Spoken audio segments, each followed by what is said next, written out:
Há algo de misterioso na história de um livro que permanece escondido por 150 anos. O Tratado da Verdadeira Devoção à Santíssima Virgem, escrito em 1712 por um jovem sacerdote francês, jazia esquecido num cofre empoeirado.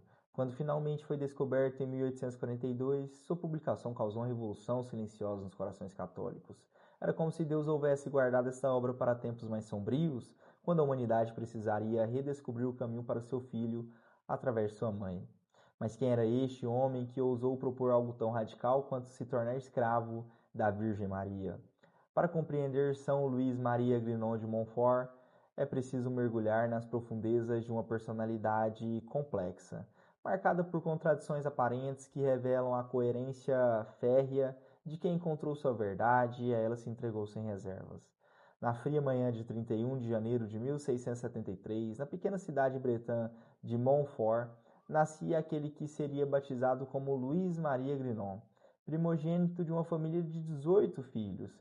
Cresceu numa atmosfera de profunda religiosidade, não aquela morna que sufoca as almas, mas um cristianismo vivido com intensidade. Desde cedo, o menino demonstrava inclinação natural para a vida interior.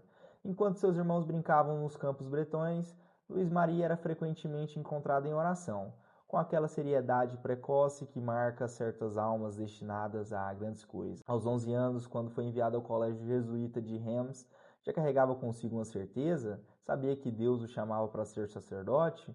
Os jesuítas reconheceram naquele jovem bretão uma combinação rara de rigor intelectual e fervor místico. Foi durante estes anos que Luís Maria começou a desenvolver uma característica mais marcante, convicção de que Maria Santíssima não era apenas uma intercessora distante, mas a via mais segura para chegar a Jesus Cristo. Em 1692, aos 19 anos, Luís Maria partiu para Paris, para o seminário de São Sulpício. A viagem não era apenas geográfica, era uma peregrinação interior rumo ao sacerdócio. E ele a fez literalmente a pé, como um peregrino medieval. Chegando a Paris, deparou-se com um mundo completamente diferente. A capital francesa fervilhava de ideias, muitas delas perigosas para a fé católica. O jansenismo, aquela heresia que apresentava Deus como um juiz implacável e afastava os fiéis da comunhão frequente e da devoção mariana. Ganhava terreno entre intelectuais e mesmo entre alguns membros do clero. Mas foi precisamente neste ambiente hostil que a personalidade de Luís Maria se fortaleceu. No seminário, ele se destacava não apenas pela inteligência, mas sobretudo pela intensidade de sua vida espiritual. Os anos parisienses foram também o período em que começou a sistematizar suas intuições sobre a devoção mariana. Ele percebia com clareza que a devoção à Virgem Maria não era um obstáculo à união com Cristo, como pretendiam os gessanguistas, mas precisamente o caminho mais seguro para alcançá-la. O dia 5 de julho de 1700 marcou um momento decisivo na vida de Luís Maria. Aos 27 anos, ele recebia a ordenação sacerdotal e testemunhas relatam que permaneceu durante todo aquele dia em adoração diante do altar, como um anjo diante de Deus. O jovem padre irradiava uma autoridade que não vinha da idade ou da experiência, mas de uma união profunda com Cristo. Enviado para seu primeiro ministério em Poitiers, o padre Luís Maria logo se deparou com a realidade complexa da França de seu tempo. Foi neste contexto que começou a se manifestar o gênio apostólico de São Luís Maria.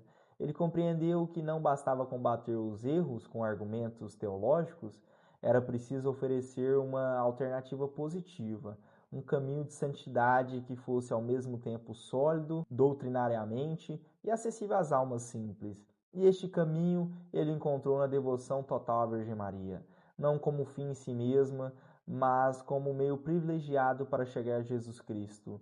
Suas primeiras pregações causaram um impacto extraordinário. Um de seus biógrafos relata que, com a chegada de São Luís Maria a alguma localidade, a emoção era intensa entre todos, pois ele possuía uma força nas suas palavras, um fogo no olhar e sermões que faziam com que todos saíssem da indiferença. Para São Luís Maria, Maria não era um desvio de um caminho para Jesus, mas o próprio caminho. Mas o sucesso apostólico de São Luís Maria logo despertou oposição feroz daqueles que viam em sua pregação uma ameaça. Os jansenistas, em particular, reconheceram nele um adversário formidável. A perseguição começou de forma sutil, mas logo se tornou aberta. A situação chegou ao ponto em que ele foi expulso do hospital onde trabalhava e posteriormente da própria diocese onde havia sido ordenado. Foi neste momento de aparente derrota que se manifestou uma das características mais admiráveis de sua personalidade, a capacidade de transformar os obstáculos em oportunidades. Expulso de sua diocese, ele tomou uma decisão que revelava tanto sua humildade quanto sua determinação. Iria a pé até Roma para falar diretamente com o Papa. Quando finalmente chegou à Cidade Eterna, São Luís Maria trazia consigo um pedido. Desejava ser enviado como missionário para o Canadá, mas o Papa Clemente XI compreendeu que a missão de São Luís Maria estava precisamente na França.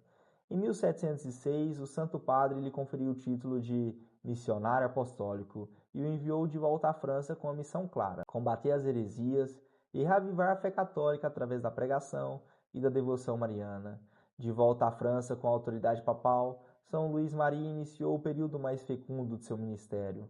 Foram mais de 100 missões populares percorrendo cidades e aldeias. Mas foi também durante este período que ele elaborou aquela que seria sua contribuição mais original à espiritualidade católica, a doutrina da escravidão mariana, ou escravidão de amor.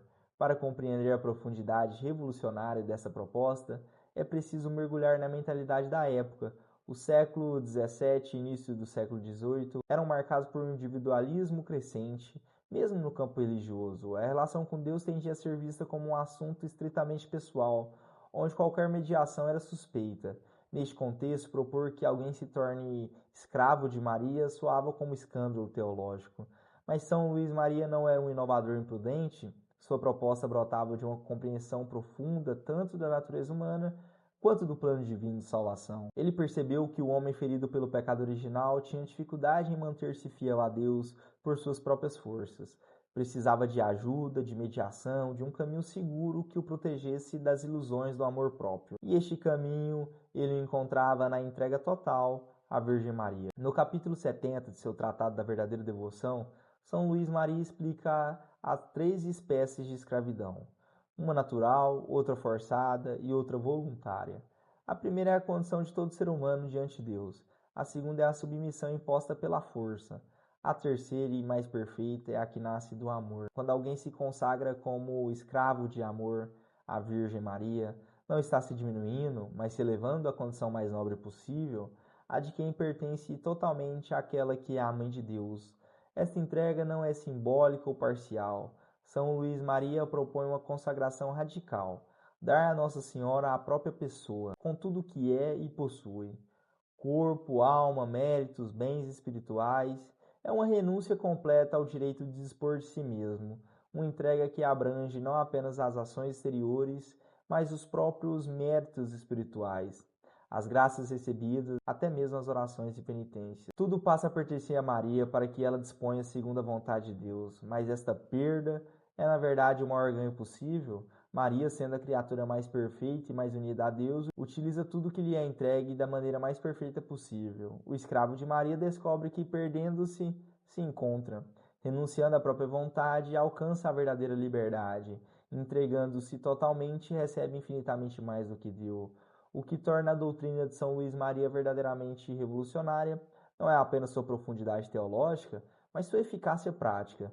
Ele não se contentou em elaborar uma teoria espiritual, criou um método concreto de santificação que pode ser seguido por qualquer pessoa. A fórmula é aparentemente simples, a Jesus por Maria, mas por trás dessa simplicidade se esconde uma sabedoria milenar. São Luís Maria compreendeu que Maria não é apenas um intercessor entre muitas outras, mas a mediadora universal de todas as graças, assim como Jesus veio ao mundo através de Maria, todas as graças que ele conquistou na cruz chegam até nós através da mesma mediação materna. Esta mediação universal de Maria não diminui a mediação única de Cristo, mas a manifesta de forma mais perfeita.